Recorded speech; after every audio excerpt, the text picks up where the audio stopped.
Assalamualaikum warahmatullahi wabarakatuh. Perkenalkan semuanya, kami dari kelompok 1 akan membuat video pembelajaran terkait teknik-teknik membaca. Sebelum itu, mari kita perkenalan terlebih dahulu. Halo semua, saya Rosalinda. Halo semuanya, saya Dana Halarakika. Halo, saya Tiara Naina Salsabila. Halo, saya Tia Fitria. Halo, saya Kesopulo. Halo, saya Nisa Nurfadila. Selamat menyaksikan. Nih, kalau misalnya beda jenis kritis itu pakai teknik skimming. Hai teman-teman. Hai. Kalian lagi pada ngapain sih? Oh, kita lagi ngebahas tentang teknik-teknik membaca nih. Wah, teknik-teknik membaca ya? Oh iya, aku mau tanya dong. Apa tuh? Kalian kalau baca biasanya pakai teknik khusus gak sih? Kalau aku sih tergantung ya, Kak. Biasanya kalau aku lagi butuh baca cepet, aku pakai teknik skimming. Wah, sama nih. Emang skimming itu cocok banget kalau mau cari ide pokok atau informasi utama dari teks. Wah, teknik skimming ya? Kalian boleh contohin nggak sih teknik skimming itu gimana? Soalnya aku belum tahu sih cara-caranya kayak gimana. Boleh. Nah, jadi membaca skimming itu merupakan cara membaca secara sekilas untuk menemukan ide pokok dalam suatu bacaan. Contohnya kayak di teks ini, ada satu bacaan yang membahas tentang mental health. Kita baca dulu nih secara sekilas. Setelah itu kita tentukan apa sih ide pokok yang dibahas dari teks ini. Jadi dalam teks ini mental health itu berarti merujuk pada kondisi seseorang yang sedang berada dalam suatu peristiwa yang mempengaruhi kondisi dirinya, baik itu positif ataupun negatif gitu. Oh, jadi teknik membaca skimming itu membaca secara singkat ya? Ya, benar, untuk menemukan ide pokok dari suatu bacaan. Aku lebih sering pakai teknik scanning Eka, soalnya teknik itu berguna banget buat kita yang mencari informasi spesifik seperti mencari angka atau fakta penting. Oh, selain skimming ada juga ya teknik scanning. Nanti kamu boleh contohin juga nggak sih scanning itu kayak gimana? Boleh. Nah, jadi gini teman-teman, membaca scanning itu bisa disebut juga dengan membaca memindai. Teknik ini sangat berguna untuk mencari data yang kita ingin temukan secepat mungkin. Di sini aku sudah menyajikan sebuah buku yang bisa menjadi bahan untuk contoh membaca scanning. Nah, kita bisa melihat bagian daftar isi. Bagian daftar isi pada sebuah buku tentu memuat informasi dari isi buku yang akan kita baca. Kita hanya perlu melihat daftar isi tersebut untuk mencari informasi yang kita inginkan. Daftar isi selalu disajikan berdasarkan urutan tulisan di dalam buku dan berdasarkan halamannya.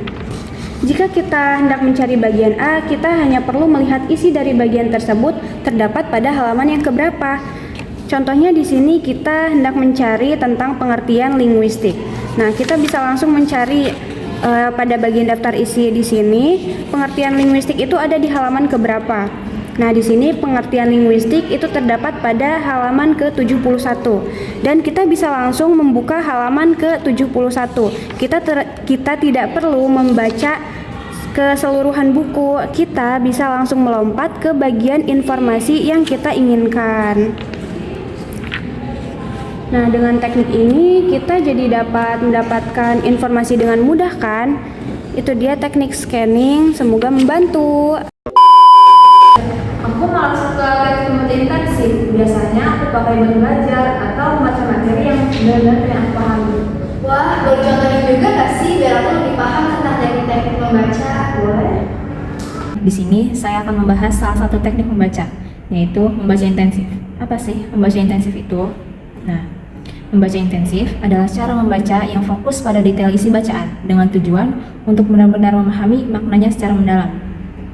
Nah, di sini saya memiliki sebuah bahan bacaan yang akan kita praktikkan pada kali ini. Nah, langkah-langkahnya yang pertama itu tentukan tujuan membaca.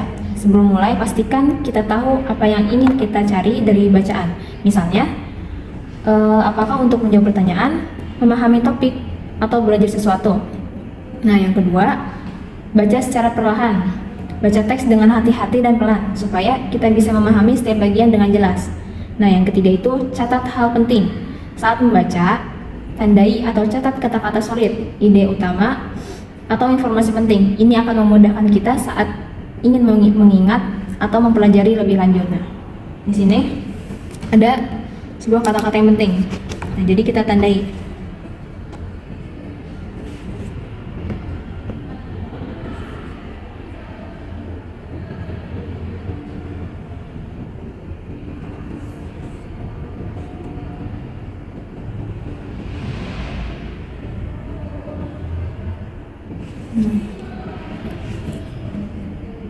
Kita tandai kalimat yang penting saja.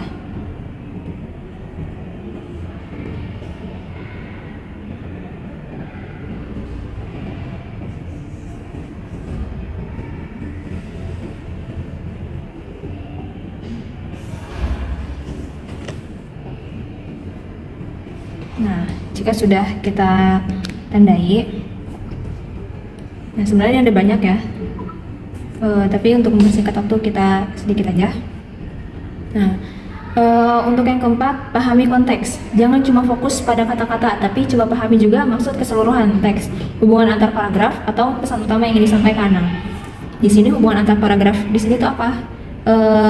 Apakah sebab akibat atau yang lainnya? Yang kelima itu periksa arti kata-kata sulit. Nah, jika ada kata yang tidak kita mengerti, cari artinya di kamus atau sumber lain supaya lebih bisa kita pahami. Nah, di sini contohnya adalah kata ambisius. Nah, apa itu ambisius? Ambisius adalah berkeinginan keras untuk mencapai sesuatu. Nah, itu contohnya ya. Yang keenam, analisis isi bacaan. Cobalah untuk menganalisis informasi yang disampaikan seperti alasan, bukti, atau pendapat yang ada di dalam teks. Nah, di sini ada sebuah pendapat yang menurut yang ini nih yang tadi, menurut World Health Organization. Ini mental health adalah keadaan sejahtera di mana setiap individu bisa mengeluarkan potensi dalam diri masing-masing. Nah, di sini tuh menurut World Health Organization. Nah, di sini kita bisa ambil sebuah pendapat dari apa yang kita cari. Lalu yang terakhir, rangkuman atau kesimpulan. Setelah selesai membaca, coba buat rangkuman dari bacaan tersebut dengan kata-kata kita sendiri. Ini membantu memastikan kita benar-benar paham dengan isi dari bacaan ini. Oke teman-teman, cukup sekian penjelasan dari saya mengenai membaca intensif. Betul Rosa, baca intensif itu emang penting buat memahami secara detail, tapi aku lebih suka membaca ekstensif karena itu bisa membaca dengan keseluruhan tanpa rincian. Wah, ternyata banyak ya teknik membaca itu. Aku kira cuma ada 1 atau 2 doang. Kalian nanti boleh contohin juga nggak sih ekstensif itu kayak gimana? Jadi, teman-teman, membaca ekstensif itu membaca secara cepat dan mencatat poin-poin yang penting saja. Contohnya di sini ada teks tentang mental health. Apa sih mental health itu? Mental health merujuk pada kondisi seseorang yang sedang berada di dalam suatu peristiwa yang mempengaruhi kondisi dirinya, baik itu positif maupun negatif. Nah, di sini kan kita sudah menemukan poin penting dari teks tentang mental health tersebut. Jadi, kita tandai terlebih dahulu teks penting itu, lalu kita buat catatan ulang tentang bacaan tersebut. Nah, jadi gitu teman-teman, membaca ekstensif itu bisa membantu kita untuk memahami isi bacaan yang penting dengan cepat. Banyak juga ya teknik membaca, jadi bingung nih mau mulainya dari mana. Sebenarnya sih kalau kamu lagi baca artikel atau berita, kamu bisa pakai teknik skimming dulu aja. Nanti kalau ketemu bacaan yang lebih menarik, baru diteliti. Benar nih, kalau kamu lagi kejar waktu, teknik ini bisa hemat loh. Tapi kalau lagi belajar buat ujian, lebih baik pakai membaca intensif supaya nggak ada poin penting yang terlewat. Oh gitu ya? Iya. Oh iya, satu lagi yang aku suka. Namanya teknik membaca SQ3R. Pernah dengar? Apa tuh? Teknik apa sih itu? SQ3 itu singkatan dari survey, question, read, recite, dan review. Jadi, pertama-tama kita survei teksnya dulu. bikin pertanyaan, baca isinya, ulangi dengan kata-kata sendiri, lalu kerja ulang semuanya. Jadi gini teman-teman, langkah-langkah membaca SQ3R. SQ3R adalah metode membaca aktif yang dapat membantu kita memahami dan mengingat informasi dengan lebih baik. Berikut adalah langkah-langkahnya. Yang pertama yaitu ada survei atau penelaahan.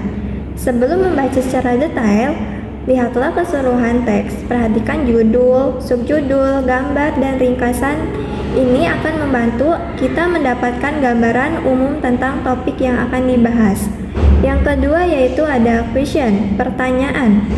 Ubah judul, subjudul, dan kata kunci menjadi pertanyaan. Ini akan membantu kita fokus pada informasi yang penting dan mencari jawabannya saat membaca. Yang ketiga yaitu ada read, baca. Bacalah teks secara aktif sambil mencari jawaban atas pertanyaan-pertanyaan yang telah kita buat. Tandai bagian-bagian penting dan buat catatan jika diperlukan. 4 adalah recite, yaitu mengulang. Setelah membaca setiap bagian, tutup buku dan ulangi informasi yang kita ingat dengan kata-kata kita sendiri. Kita juga dapat menuliskan ringkasan atau membuat diagram. Yang terakhir, review atau mengulas. Setelah selesai membaca seluruh teks, ulangi langkah-langkah sebelumnya. Ini akan membantu kita mengkonsolidasikan informasi dan memperkuat pemahaman kita. Dengan mengikuti langkah-langkah SQ3R, kita dapat meningkatkan kemampuan membaca dan belajar kita. Begitu teman-teman. Itu cocok banget ya buat materi yang sisa. Aku jadi pengen nyoba deh. Aku juga. Terima kasih teman-teman.